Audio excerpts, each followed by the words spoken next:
no me national under 15 ni Bokone to Black Star champion ni Gamashi no nkele pe woni ba ni nchele ni nke o but mi nje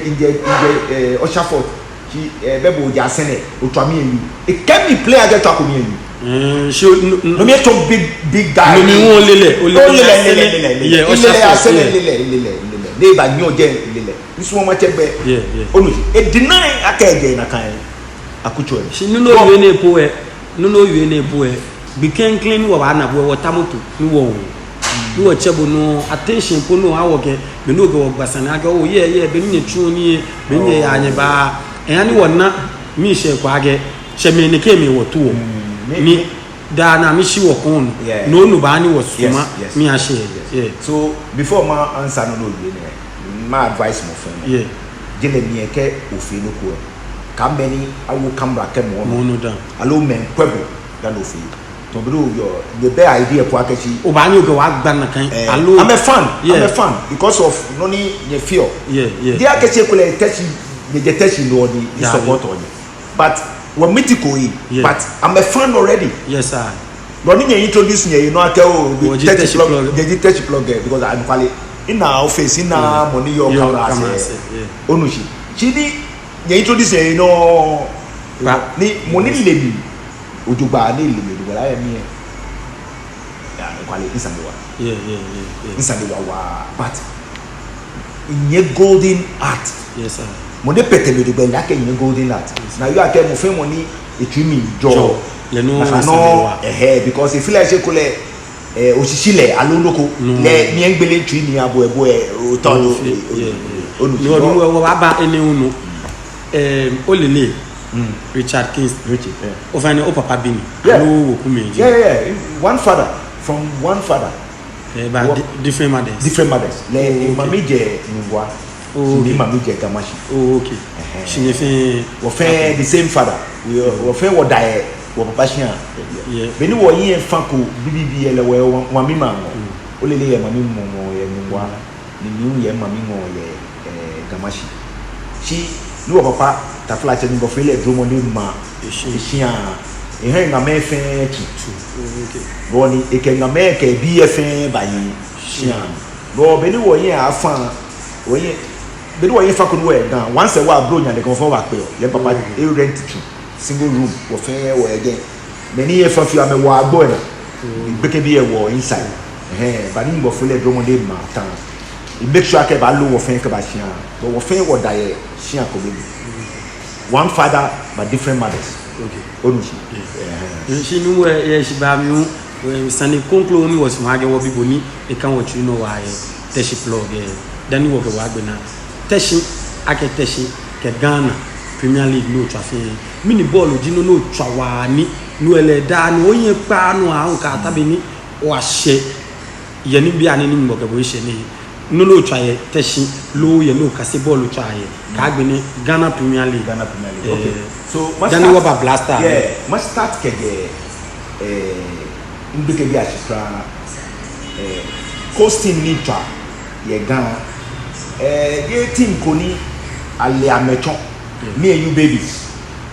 very humble beginning team coach wo begese but Kaole babies na mama nhechika am check your sky Kaole mama nhechika na me wo jesse papa kedibi go they ko waka me atwa match me and you waka me atwa match the Abraham wo coach brand new jersey ko ne me match Kaole bi yo be mi enle noko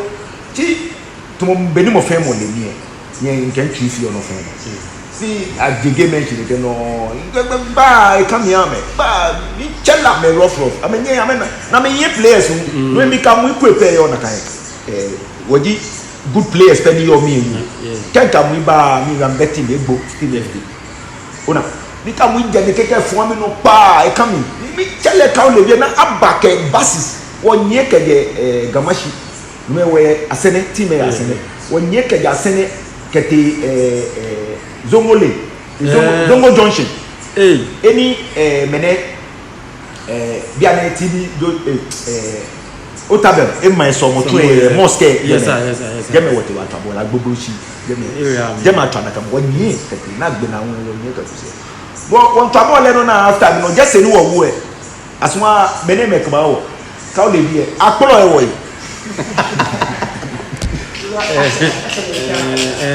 ani wo be nye wo ani akpolo just e wo yi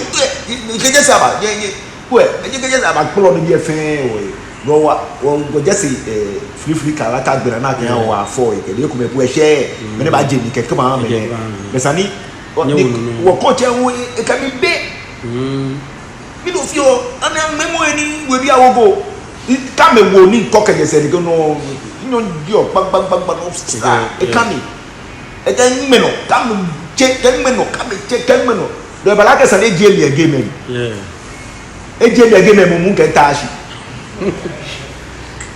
want to know how can back and get touch. I will supporters me like random supporters. I'm a friend. I'm a bomb support me. Kajin. Like na kepa. Na kepa. It told me. See, the following year, not the season and the next year, they came to buy me from me and you babies. Yes, sir. But to me, that game is very important for me. Yeah. I think may no advice ma meji. Katawa. Kapo skakoi. Kake skabaka abu brother. Kapo. Chi chomo ma ke chi anaebo da. Me poska. Ko o ami bride my ni mando na pada. No na kan fia. Chakla mi am. No jino ni coach you know wa akbashi. Te okwe iyabu one scenario. Into matches I have a lot, but that moment stood out because I think young men when Kaule dia behave na ka chance ni ekule through Kaule mana chance ke national team ona go na kan game e kan intri no ojogba na gbene hu ke ni move ke ba ye gano sha ba wo mi ke ba rago batwa rago e ntwa me beke bi ada 14 say she afi onupa ya mchedi niji onupa salime ke nibi ye aboma no me miji beke kra no ntwa beke bi age ke gbe na e ke ba wo jesi ke tachi ye onupa je ona ke ba wo jesi ke bata chi ye onupa je ke yo fi ala pa ka chi ni awu na ni kwale ke ko bolu aboma fun onupa ra shweshi ashweshi ke nibi no those moments di locally like a country no juba ke eko arabu o mi ni ba to school team do ya school again mo no mi no ke yo ni fiu ona headmaster ji ba wo no ko fiu am ege ona e ke mba to don ka obe ko mi to an methodist they go no school ona mi to no ni na ke boy school headmaster itu bu apa ini pak man ebe mo fun mo se o le gbe Mirana enyeke blewu ke we say e do mi again man e twa me boy ask you dey show ade okay yeah so those moments gives me joy and those moments are locally stand out in career no mo alagbe mi ye teshi o ba we teshi afile isan shiwe na gbe question ko no to bibu dan wo ba teshi afile ye plug in ye shibani ni obon ball cha if I know ba dumo ke anakona free kick jue oni o cha corner to go free kick to go o kase alone ga no ni mo den check it oh it's my like a gift me when I'm from God gift me but tedi o polish gift na ke abo I know jodi no ele ni mo ke kebo mi bo o polish ke okwe inball to alleje in local naturally good very good technique yes sir ona manye ke na ya fe ni BP with the ball without even stressing out ona ni agbene nwe in na quality so mo but in the let touchdown be ake keji mo ko domo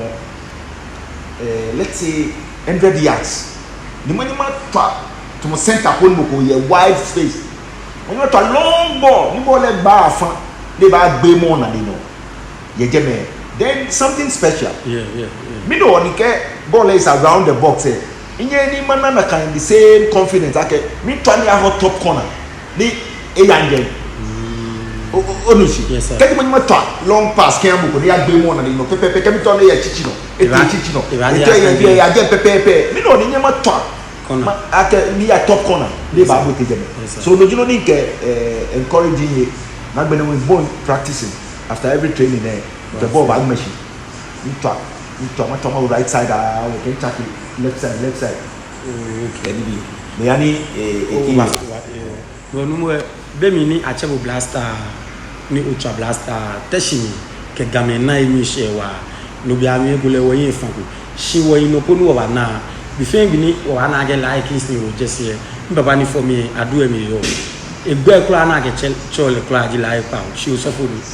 asumobo wa yega gan asumobo wa ultra blaster keba ni ogbon gbefan ke ni bi te bole mi yo ten adaga ultra coast kenyi ahun te Premier League agbona bon blaster atwa ni ke awobo jese ona age mumoni ni o se gan fe yo se teshi fe yo ga dan ye fe yo se te bo nko du mo pitch no to no etin first thing anytime ni ma bote ma wo national jersey okay imam be first in ke mini jino ni imam be don ke jino ko ya no first ke do ko ya no team especially your fans ke do ko ya no me ba me na but I'm first I'm a drum ba incho ona I'm first I'm a drum ba incho go ke anytime I will just say any drum do am first okay first I have to make them happy no ko na gan jimo ewu obo embele yes ewu motivator and that mean you are pressure is very good. Pressure is very good to mo mineke keji nya twabo ni abuko me be parte no ona na gan feel ni na mo nya twashi we kecho yes ito mo atashi na asho yeah ona do ke na mo ko de ke o pack hie wo epopo me fa we yin epopo ba no bo wo bobo e kan no bo fun because like I said football is show business. Yes sir. One show business you because what fe na akwe sanofi ni me ana yeah ko ni wo esa ibano onushi tomo my interview Premier League again I am a P ni tomo be ni shi Olympics ni te as me because of me committing a war maybe stadium yi yes sir na member ni mini abakwemi ona so no ani this time we forward check okay sanana me na kaini as team me na mboko me enyo mete ake eteshia e akwa ishmelado yes sir eteshia e akwa dombote chastela those days Sandeba but